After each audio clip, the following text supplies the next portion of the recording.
얘기 한번 해보세요. 한국 국민이 잡혀 있다는 게 맞아요? 언제 어떤 경위로? 가족 입장에서 형 입장에서 상당히 충격적이죠.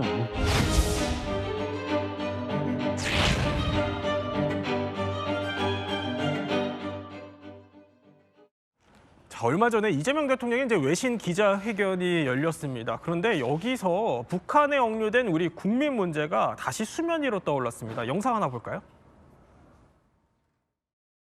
제가 저지른 범죄 행위는 첫 번째, 북의 최고 지도부와 관련한 중대 국가 비밀 자료들을 체계적으로 수집하여 국정원에 제공함으로써 북쪽 사람들에게 만수대 언덕을 비롯한 동상을 북전 지역에 있는 모든 동상을 부셔버리고.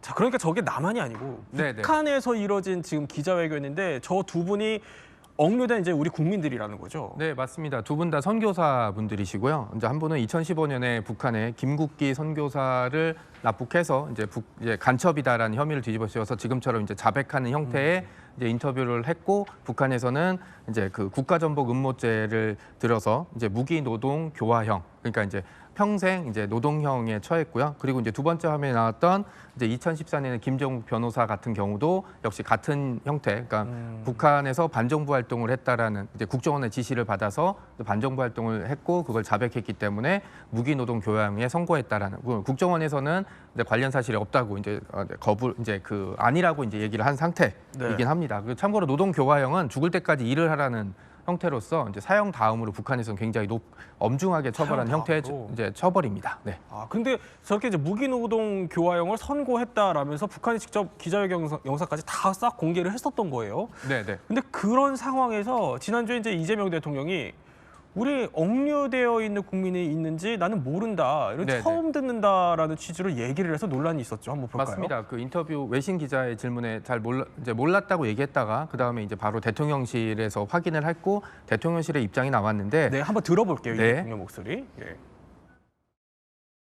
To the families of these South Korean citizens, and what are you going to do differently this time to help get these gentlemen home? 이 처음 듣는 얘기인데. 안보실장님 한번 얘기 한번 해보세요. 한국 국민이 잡혀 있다는 게 맞아요? 언제 어떤 경위로? It's quite surprising you're not aware of this situation. 그러니까 대통령은 전혀 모르고 있었다는 입장인데 이거 어떻게 된 거예요? 일단 이제 어떤 정치적인 그런 걸 떠나서 예. 대한민국 국민이 북한에 납북돼 있는 상태라는 것 자체가 이제 굉장히 가슴 아픈 거고, 그리고 이제 대통령이 그걸 몰랐다라고 얘기했던 사실이 외신 기자를 통해서 또 알려졌다는 것도 좀 가슴 아픈 일이긴 한데, 다행히 대통령실에서 바로 입장을 내서 국민적 공감대를 바탕으로 북한과의 관계를 풀어나가면서 이제 납북자 문제에 대해서 이제 그 최선을 다해서 풀어보겠다라는 입장을 내놨습니다. 그러니까 뭐 처음에 잘 몰랐다고 얘기했던 지점은 좀 안타깝지만 이후에 입장이 빠르게 나왔던 거는 이제 좀 그나마 좀 다행이라고 볼 수 있죠. 네. 김 실장님, 그러면 이제 대통령실은 노력하겠다라는 입장을 바로 다음 날 내놓기는 했어요. 그럼 이 6명, 우리 국민 억류된 이 6명이 누구입니까? 뭐 6명에서 지금 1명 더 늘어난 것 같습니다. 총 그래요? 7명인 것 같은데요. 네. 지금은 이제 김종욱 선교사하고 김국기 선교사는 말씀을 이제 얘기하셨잖아요. 지금 저 사진에서 보는 것처럼 그 외에도 최충길 선교사가 있고요. 예. 그리고 이제 저기에 네 분의 한 명은 고현철, 그리고 이제 세 분은 실루엣처럼 나와 있는데 저분들은 다 탈북민들입니다. 그래서 고현철 탈북민 같은 경우에는 2016년도 5월 달에 이렇게 잡혀가지고 7월 달에 기자회견을 했을 때 그 기자회견 내용이 북한에서 고아들을 한 명씩 다 데리고 오면 한국에서 이걸 10,000불씩 주겠다고 그랬다. 그렇게 해서 북한에서 지금 나와서 지금 얘기하고 있는 저 모습이고요. 그리고 이제 제일 마지막에 나왔던 함진우 탈북민, 실루엣으로 나왔던 분이죠. 그분 같은 경우에는 우리 북한 전문 매체의 그 기자였습니다. 그런데 이제 그 국경 부근에서 활동을 하다가 잡혀가지고 갔는데, 이분 같은 경우에도 북한 전문 매체에서 일하다가 가긴 했는데, 뭐 어찌됐든 지금 전체적으로 보면 정부에서는 6명이라고 그러는데 지금 뭐 7명으로 그렇게 확인이 되는 것 같습니다. 자, 이 북한에 억류되어 있는 이제 우리 국민들의 얘기를 집중적으로 조금 해보기 위해 특별하게 북한 정의연대 정베드로 대표님 모셨습니다. 어서 오십시오. 예. 네. 안녕하세요. 대표님이 이제 조금 전에 방금 이제 영상에서 나왔던 그 김정욱 선교사님, 그 북한식 네네. 억류되어 계신 네. 그분을 개인적으로 좀 아시는 사이라고 하세요? 네네. 김정욱 선교사님이 이제 2013년 초에 예. 저하고 기도원에서 만나서 북한의 실상이랄지 또 북중 국경 지역의 활동을 저에게 말씀하시면서 기도를 부탁하신 적이 있고요. 그리고 얼마 안 되어서 이제 북한에 유인되어서 납북됐다는 이야기를 듣고 굉장히 많이 놀랐습니다. 또 개인적으로 아시는 사이니까 가슴도 많이 아프실 것 같거든요. 네네. 그 이후로도 이제 저희 단체가 제일 먼저 이 김정욱 선교사님을 비롯한 다른 분들의 모든 이런 억류 사실을 보도를 하고 네. 그리고 미국이나 유럽이나 또 유엔 등 국제사회와 함께 이 부분을 많이 부각시키기 위해서 노력해 왔는데요. 참 많은 부분들이 아직도 알려지지 않고 있고 안타까운 현실인 것 같습니다. 정 대표님, 그 지금 김정욱 선교사님 그러면은 어쩌다가 북한에 억류되신 거예요? 이미 뭐 많이 보도되었습니다만은 이분은 뭐 단동이나 북중 국경 지역에서 예. 탈북하거나 또는 북한 내부의 사람들이 식량을 구하러 오신 분들을 인도적으로 지원하고 또 옷이나 의약품을 이렇게 지원하면서 네. 특별히 이분은 또 선교사님이니까 신앙적으로도 성경을 가르치는 일을 했고요. 그런데 저희가 파악하기로는 그 북한에 나온 주민들 중에는 보위부에 이제 스파이가 있어서 네. 김정욱 선교사님의 활동, 물론 김국기 차충길 선교사님도 이분들의 활동을 북한 내부의 정보원이나 보위부가 알고 역 스파이를 보내어 가지고 이분들을 유인을 해서 그래요? 납북한 경우라고 파악을 하고 있습니다. 그러니까 북한에서 공작원을 보내서 어떻게 보면 예. 거기 넘어가시게 됐던 거예요? 예, 그렇습니다. 완전히 이제 북한은 치밀하게 예. 저도 개인적으로 중국에서 이제 탈북민 보호 활동을 하고 쉼터를 만들어서 탈북민을 보호한 경력이 있고 또 중국에 좀 당국에 체포돼서 억류된 경험이 있습니다. 네. 예, 그런데 당시에 그 많은 그 북한의 보위부와 중국 공안의 협조 아래서 이런 선교사님들을 감시하고 또 파악하고 유인하는 그러한 사례들이 많았고요. 그리고 2011년도에는 제가 아는 동료 예. 김모 선교사님은 단동 지역에서 독침으로 피살된 경우도 있습니다. 독침으로요? 네네. 그래서 그런 안타까운 일들이 참 많이 있고요. 이런 부분들은 현재 상당히 앞으로도 우리 한국 정부가 북한 당국에게 사실을 확인하고 네. 또 피해자 가족들에게 정확한 사실을 파악해서 알려야 될 필요가 있다고 봅니다. 우리 정 대표님이 파악하신 바로는 이제 북한이 사실상 공작원을 보내서 의도적으로 알고 접근을 했다. 네네. 이렇게 보시는 거예요. 상당히 억울할 수밖에 없는 일이죠. 네. 자, 그런데 이후에 이제 김정욱 선교사가 북한에 억류된 지 지금 12년째입니다. 이 시점에 가장 고통스러운 건 이제 김 선교사님의 가족일 것 같은데 저희가 김정욱 선교사 형의 목소리 한번 직접 들어봤습니다. 그때 북한에서 그 기자회견하는 그 뉴스를 보고 그 이후에는 아직 저는 확인을 못하고 있죠. 2019년도 정도 됐을 때 또 위험한 상태다. 그거는 이제 듣는 이야기지 실제적으로 뭐 공식석상으로 뭐 어떻게 됐다 이런 부분들은 아니잖아요. 그러니까 형의 얘기는 자 영상으로 봤던 그 기자회견이 전부고 사실상 그 이후에 이제 2019년쯤에 여러 가지 이제 얘기를 소식통을 통해서 들었지만 그건 사실 공식 확인된 게 아니기 때문에 생사 여부나 이런 걸 아직까지 모르신다는 거예요. 자, 정 대표님 혹시 들으신 바가 있으실까요? 저희 단체도 이제 좀 보안상 다 말씀을 드릴 수 없지만 네. 비공식 라인으로 또 비공식 접촉 라인을 파악을 하고 그를 통하여서 좀 확인을 늘 하고 있습니다. 예. 저희 단체가 파악하기로는 비공식 접촉 라인으로는 2019년도에 우리나라 고위급 회담 때에 북한으로 갔던 분들에 의해서 전원에 의하면 예. 당시에 북한의 억류 선교사님들 중에 김정욱 선교사를 제외한 분들 2분은 살아있는 걸 확인을 했습니다. 그러나 김정욱 선교사님 그 자리에 나오지 않았던 것입니다. 그래서 이런 부분을 통하여서 2019년도에 초에 예. 이런 부분에 근거를 가지고 저희가 확인한 바로는 김정욱 선교사의 건강이 매우 유독하고 생사가 확인이 당시에. 필요하다. 예. 이런 것들을 저희가 제의를 했었습니다. 그리고 이제 정권이 바뀌면서 이제 이건 종교적 신앙적 문제는 넘어서 우리가 국제사회와 인류의 보편적 가치이며 인권의 문제이기 때문에 예. 북한의 억류 선교사의 문제를 우리 국민, 자국민의 문제로 인식할 필요가 있습니다. 윤석열 정부 때에는 이런 부분을 많이 부각했지만 이재명 정부 때 이런 부분을 좀 확실하게 부각시켜야 할 부분이 있는데 올 초에 예.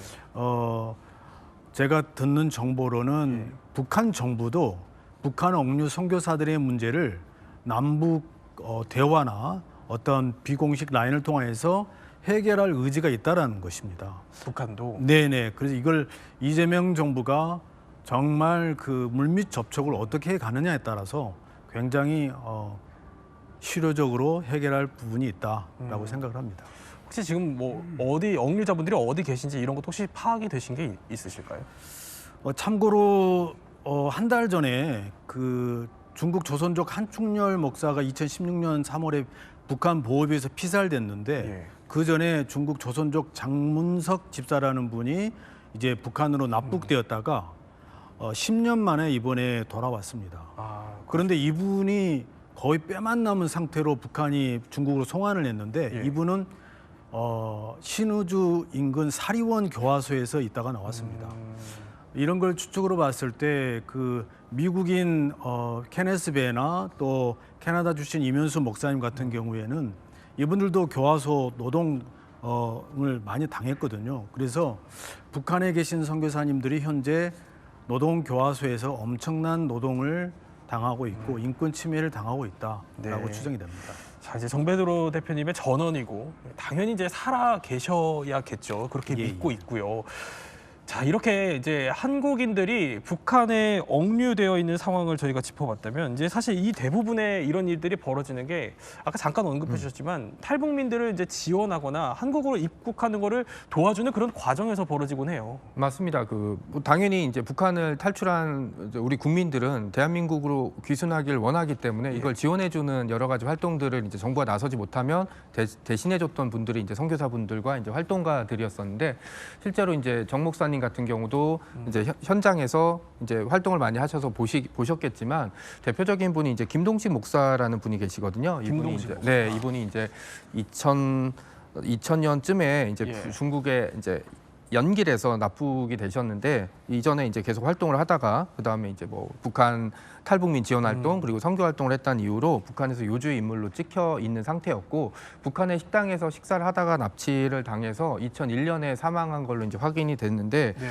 북한 공작원들이 이제 치밀하게 준비를 해서 예행 연습도 하고 그다음에 식당에 있던 김동식 목사를 납치해서 북한을 끌고 갔다. 여기서 이제 중국에 묵인이 없었으면 불가능한 이제 활동이었기 때문에 광범위한 이제 네트워크가 만들어졌다라고 보시면 될 것 같고요. 그리고 이제 뭐 납북한 이후에 그 다음에 이제 뭐 김일성 체제에 대한 어떤 북한 체제에 대한 옹호와 이제 전향을 요구했지만 이제 끝까지 이제 거기에 이제 맞서 싸우신 덕분에 맞서 싸우셨기 때문에 이제 북한에서 돌아가셨는데 그 80kg였던 지금 사진 보시면 되게 풍채가 좋으셨던 분이었잖아요. 네네. 근데 사망했을 때는 35kg 정도로 그래요? 체중이 줄었다고 이제 나와 있습니다. 예. 제가 젊은 시절에 살을 빼려고 기를 쓰고 다이어트를 한 적이 있었는데 그때도 정말 고통스러웠는데 그 과정을 생각하면 정말 안타까웠고 더 안타까운 건 돌아가시고 나서 아직 유해도 못 들어갔어요. 그러니까 유해는 이제 돌려줘야 되는데 그런 점 좀 안타깝게 생각하고 있습니다. 네. 네. 자, 돌아가셨기 때문에 이제 표현에 대해서는 조금 자제를 부탁드리고요. 그런데 이 부분이 궁금합니다. 이제 탈북자를 돕는 그 과정에서 이런 일들이 벌어진다는 거예요. 근데 우리 정베드로 대표님도 실제로 그런 걸 하고 계시잖아요. 그런 북한 공작원들로부터 어떤 위협적인 상황 노출이 되셨을 것 같거든요. 예, 저도 중국에서 2000년대 초반에 이제 동북 삼성을 중심으로 탈북민들을 보호하는 활동을 했었습니다. 당시에 저희 파트너가 이제 중국 안전부에 체포되어서 고문을 당한 적이 있었고요. 그리고 저도 중국 그 공안의 스파이에 의해서 체포되어서 한 1년 반 동안 중국 길림성 영길시 간수소에서 네. 수감되는 경험이 있습니다. 예. 그런데 그 당시에 활동할 당시에 예. 북한의 이제 보위부, 아까 제가 제 동료도 피살됐다라는 말씀을 드린 것처럼 이러한 그 탈북민 쉘터를 운영했던 선교사님들, 네. 저도 그런 경험을 비슷하게 한 적이 있습니다만 공안과 중국 보위부의 결탁에 의해서 선교사들을 유인 납북하거나 또는 위협을 가하거나 또는 중국 공안과의 협력에 의해서 많은 피해를 보는 경우가 많습니다. 그러니까 대표님도 그 공작원 때문에 중국 감옥에서 이제 억류가 되셨다는 얘기잖아요. 어떤 보위부의 공작원 때문은 아니고요. 예, 예. 저는 중국 이 모든 부분에 예. 그 유인 납북된 이러한 실태도 어떻게 보면 중국의 그 묵인이라고 할 수 있습니다. 묵인 아래. 중국 공안과 중국 당국의 묵인하에서 이루어지는 거고 한국인 선교사들의 활동도 보호를 받지 못하고 있는 것도 중국 당국의 묵인이라고 봅니다. 그래서 저는 보위부에 의해서 위협을 당한 적은 없습니다만 네네. 그러한 위협적인 접근이 있다라고 하는 정보를 듣고 저희가 쉘터를 움직이고 이동하고 그런 경험은 있습니다. 자, 그런데 북한에 이제 억류된 뒤에 그 북한 내부에서 겪어야 되는 그 고통이 상당합니다. 실제로 그 북한의 교화소에서요 31개월 동안 억류됐다가 풀려난 한국계 캐나다인이 있습니다. 한번 증언 들어볼까요? 가서 밥을 딱 먹는데 돌이 팍 씹히는 거예요. 물 말아서 이 돌 가라앉히고 우리 같은 뭐 하얀 쌀이 아니라 시커먼 쌀인데 그 소금에 절인 양배추 있어요. 염장배추 조금 주고. 자, 그러니까 쌀도 시커멓고 이 소금에 절인 양배추로 식사를 했어야 된다 이런 상황인 겁니다. 자, 이면수 씨는요 당시 고통스러웠던 노동 경험까지 증언했습니다. 들어볼까요? 청소를 시키는데 그 간수들이 50명이 저를 지켰는데 그 50명이 쓰는 화장실이 이렇게 큰 화장실인데 그 겨울에 얼음 깨고 들어가서 그 청소를 하는데 냄새는 나는 언땅을 파는데 아무리 세게 쳐도 안 깨져. 처음에는 이제 손에 물집이 잡히죠. 그다음에 이제 뼈가 망가져. 발은 이게 안 통하더라고. 그래갖고 발가락이 새카맣게 동상이 걸리게. 사실 증언만 들어도 너무 고통스럽습니다. 우리 억류자분들의 건강이 거의 염려가 될 정도인데, 자, 정 작가님, 이보다 더했던 상황들이 있었다고 해요. 맞습니다. 그 초대형 이제 아까 얘기 나왔던 그 목욕탕, 그다음 화장실을 청소시키는 일도 했고, 예. 그다음에 한겨울에 석탄 저장 시설에서 이제 꽁꽁 얼어붙은 석탄을 깨서 옮기는 일도 시켰고, 그리고 또 여름에는 또 일부러 밖에서 이제 엄청 더운 데서 가혹한 노동을 8시간 이상 시켜갖고 첫 1년 동안 이제 몸무게가 거의 한 23kg 정도 빠졌다는 증언을 또 해주셨어요. 예. 그리고 이제 건강이 악화돼서 병원에 여러 번 실려가셨다는 얘기를 했는데 얘기만 들어보면 그나마 이면수 목사 같은 경우는 캐나다 국적이라서 이제 나중에 기회라도 돌아올 수 있는 기회라도 있었던 지점이 있는데 이렇게 북한인들조차 견디지 못하는 저런 노동 교화형 현장에서 또 우리나라 사람들이 이렇게 고통을 겪고 있다는 사실은 굉장히 가슴이 아플 수밖에 없는 일입니다. 자, 그러니까 캐나다 정부의 노력으로 2017년에 돌아오실 수 있었다는 얘기입니다. 물론 겪어야 했던 고통은 상당히 이제 크셨겠죠. 그렇지만 이제 9.4일생으로 북한에 빠져나온 뒤에 거기서 겪었던 고통 때문에 심각한 후유증에 시달리는 경우들도 적지 않습니다. 예, 한국계 미국인 로버트 박에 대해서 예. 좀 말씀을 드리면 우리 한국 이름은 박동훈 씨입니다. 이분이 2009년도 12월 25일 그러니까 크리스마스 날이죠. 크리스마스 날 두만강을 건너가지고 북한으로 들어갔습니다. 이분은 이제 원래 선교사고 또 북한 인권운동가였습니다. 네. 그리고 이제 북한에 들어가서 주장을 한 것이 인권 유린을 중단을 해라. 그리고 강제 수용소 그거 해체해라.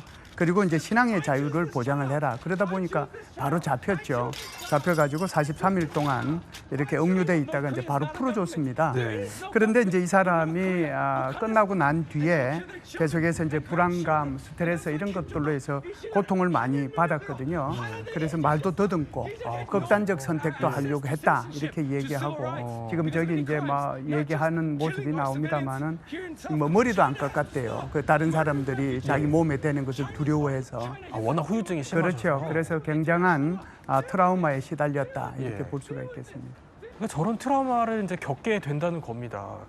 자, 그런데 이게 궁금합니다. 이제 우리 정부 얘기로 돌아오면요, 김öl수 소장님. 네네. 그동안 남북회담도 여러 차례 했고요. 네.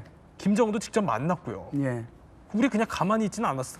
예, 사실은 이제 이분들이 납치된 게 2013년, 14년, 예. 15년, 16년 이렇게 되잖아요. 그러니까 그때 당시에 박근혜 정부 그리고 이제 넘어서면 이제 문재인 정부로 이렇게 연결이 되는데 박근혜 정부에서는 어떻게 활동을 했다라고 하는 것은 여기 나와 있는 건 없어요. 예. 그런데 문재인 정부 때 상황실장했던 사람 이제 박근영 의원이죠. 이분이 이제 윤건영 의원이죠. 저분이 지금 이제 더불어민주당 의원을 하는데 SNS에서 이제 이렇게 얘기를 했습니다. 2018년도 5월달에 무슨 일이 있었냐면은 폼페오 국무부 장관이 6월달에 있을 싱가포르 북미 정상회담 때문에 이제 북한을 방문을 했거든요. 5월달에 한 달 전이죠. 방문을 해서 그때 당시에 거기에 억류되어 있던 한국계 미국인 3명입니다. 김동철 목사 등 3명을 이제 이렇게 데리고 나왔단 말이죠. 진짜 폼페이오가 이제 북한으로 갔었군요. 그렇죠. 네. 그래서 이제 그렇기 때문에 그때 저런 상황 때문에 이제 우리 정부 내에서뿐만 아니라 국민들도 우리 국민들도 거기에 몇 명이 잡혀 있는데 우리는 지금 뭐 하고 있느냐 그런 이제 얘기들이 있었어요.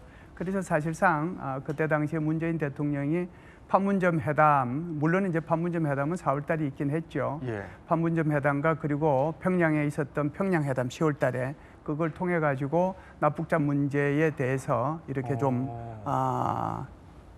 선처를 좀 해서 네. 좀 풀어 달라라고 얘기를 했는데 사실상 뭐 그것이 뭐 금방 하루 만에 풀어줄 수 있었던 건 아니지만 2019년도 2월달에 하노이 회담이 결렬이 되고 그 뒤로 이제 바로 팬데믹으로 넘어가다 보니까 결국 그 기회를 놓쳤다라고 하는 것이 이제 윤건영 당시의 상황실장 의 얘기였는데 그럼에도 불구하고 그것을 이제 알고 있는가 하고 모르고 있는가 하고는 좀 차이가 그렇죠. 있지 않는가 이렇게 봅니다. 아니 그러니까 김정은한테 직접 얘기를 했었고 네. 김정은도 알고 있다 이 얘기네요. 그렇죠.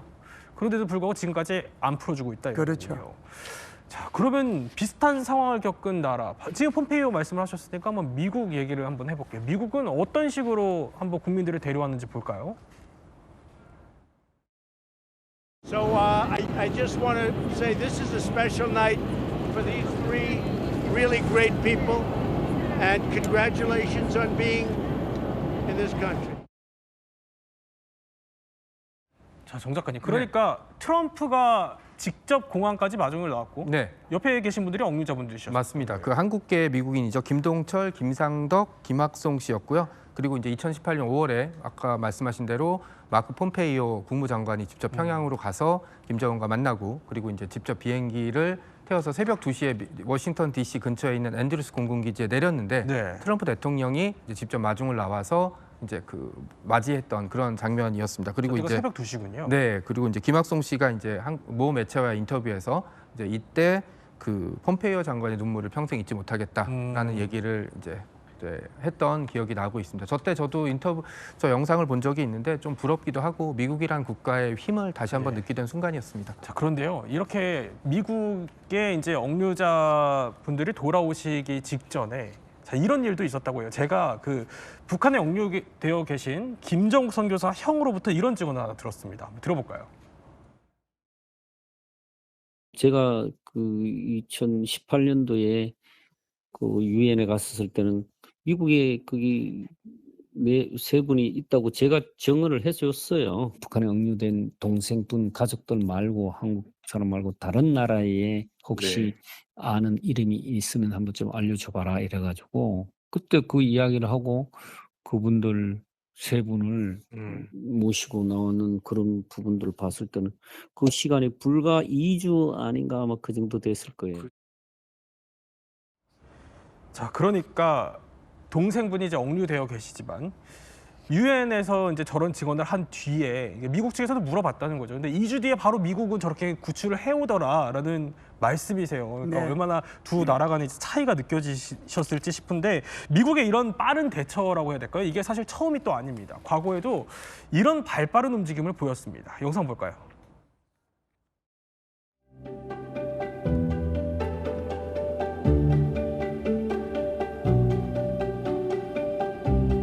We were taken to a location, and when we walked in through the doors, we saw standing before us President Bill Clinton. We were shocked. But we knew instantly in our hearts that the nightmare of our lives was finally coming to an end. 자, 이게 빌 클린턴 전 대통령이 이제 과거에 특사로 북한을 방문을 해서 또 이제 억류되어 있던 미국인들을 구출해 왔던 당시 그 상황, 2009년 그 상황을 보여드리고 있습니다. 그런데 이 자국민에 대한 구출 시도가 미국에서만 또 이루어지는 건 아니에요. 일본 최근에 다카이치 총리도 이런 일련의 행보를 보이고 있어요. 예, 그렇습니다. 사실상 일본 같은 경우는 새 정권이 들어설 때마다 총리가 제일 먼저 해야 되는 일이 바로 납치 피해자 단체를 만나가지고 꼭 이제 이 문제를 해결을 하겠다라고 얘기를 하고 있거든요. 그래서 이제 이번 다케이치 총리 같은 경우도 10월 달에 트럼프 대통령이 일본을 방문했을 때 트럼프 대통령하고 같이 사실상 요코다 메구미의 모친, 그러니까 납치됐던 그 사람의 어머니를 같이 만났거든요. 그래서 지금 현재 일본 같은 경우는 13명이 납치되어 있는데 그중에 이제 5명은 송환이 됐고 북한에서는 8명은 사망했다라고 지금 얘기를 하고 있거든요. 지금 저기 이제 다케이치 총리의 저기 배지가 보이는데 저게 바로 이제 블루 리본이라고 하는 겁니다. 저거는 국제적인 이목이 되는 그런 행사가 있을 때마다 역대 일본 총리들은 저 블루 리본을 차고 나왔어요. 우리는 너를 잊지 않는다, 꼭 데리고 오겠다라고 하는 그 의지거든요. 그런 면에서 보면은 일본은 뭐 계속해서 납치자를 데리고 오기 위한 노력을 지속하고 있다, 이렇게 볼 수 있습니다. 사실 우리나라도요, 북에 계신 가족분들을 애타게 기다리시는 분들이 상당히 많습니다. 우리나라에서도 애타는 심정으로 가족의 송환을 기다리는 영상 하나 볼까요? 지금까지 소식이 없으니까 참 답답해서 죽을 지경입니다. 저 무릎 꿇고 전화기가 보내드리겠습니다. 좀 도와주세요. 양상관님. 진정하십시오. 죽었는지 살았는지 꼭 좀 확인 좀 해주세요. 네, 살았으면 전에 최선을 다하겠습니다. 납북자 가족께서 이제 통일부 장관을 찾아가서 도움을 요청하시는 장면이에요. 억류된 가족들, 납북된 가족들을 기다리는 심정을 사실 헤아리기 어렵습니다. 맞습니다.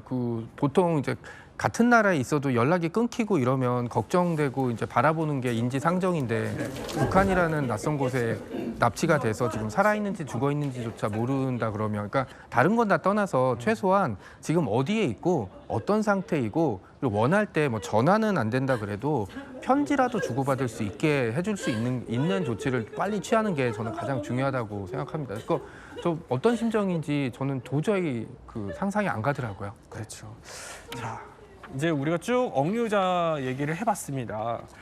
대표님, 대표님께서 지금 차고 나오신 배지와도 좀 사연이 연관이 되어 있다고 해요. 네, 이 배지는 바로 국군포로 납북자, 억류자를 기억하자라는 물망초 배지입니다. 물망초는 나를 기억하여 주세요라는 뜻인데요.